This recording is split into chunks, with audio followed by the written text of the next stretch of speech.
Hello, I'm Karl Wiegers, author of Successful Business Analysis Consulting, Strategies and Tips for Going It Alone. This is the third in a series of videos sharing some powerful advice from the book. Today's tip is titled Out of One, Many. As a consultant, you'll be developing a variety of intellectual property, or IP. This might include articles, books, short presentations, full-length training courses, and more. I'm going to offer some suggestions about how to maximize the value of your IP. When I began speaking at software conferences long ago, I wondered if I needed to develop a new presentation each time I spoke. Some other speakers told me this was necessary, but I quickly learned that it was not.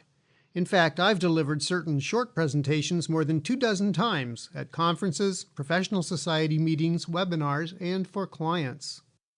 From this, I learned that you should try to leverage the IP you create as a consultant in as many ways as you can. Let me give you a great example. In 1999, a magazine editor invited me to write a short article, just 1,500 words, with 20 or 30 quick project management tips to plug a hole in their editorial calendar. In an hour and a half, I banged out a piece called Secrets of Successful Project Management. Over the years, this small starting point grew in an amazing number of ways.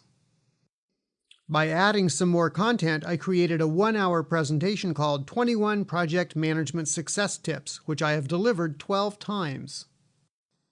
An enhanced version of the original short article appeared in the proceedings of numerous conferences and also was incorporated in a compilation of project management articles that was published by the IEEE Computer Society. Next, I created an on-demand webinar version of 21 Project Management Success Tips, which I sold through my website. By adding another dozen topics, drilling down into more detail on them, and building in many practice activities, I expanded the 1-hour talk into a full-day course called Project Management Best Practices. I've taught this course about 20 times at companies, government agencies, and as conference tutorials.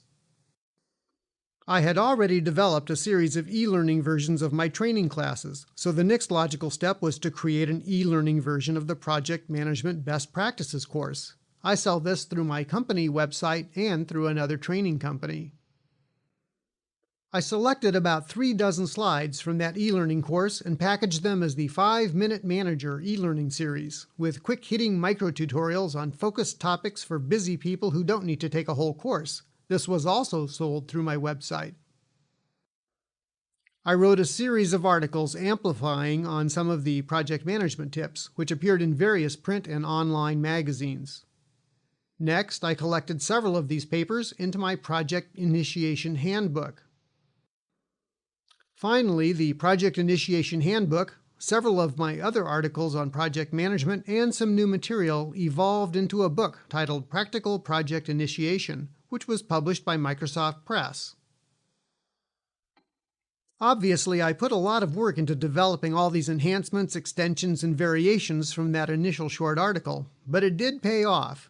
The total revenue from all these other publications and products is more than 200 times what I was paid for that first article. And I wouldn't have even thought about developing all of these project management items if that magazine editor hadn't invited me to write 1,500 words about some project management tips. The moral of this story is this: as you create your own intellectual property, look for opportunities to leverage it into other forms.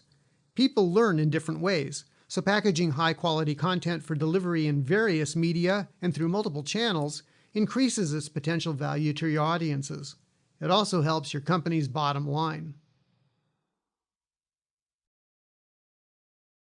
Check out the other videos in this series for more tips drawn from my book, Successful Business Analysis Consulting. The book contains a lot more information about each of these topics. Even if you're not a business analyst, and even if you're not now an independent consultant or planning to be one, you'll find a lot of useful information here.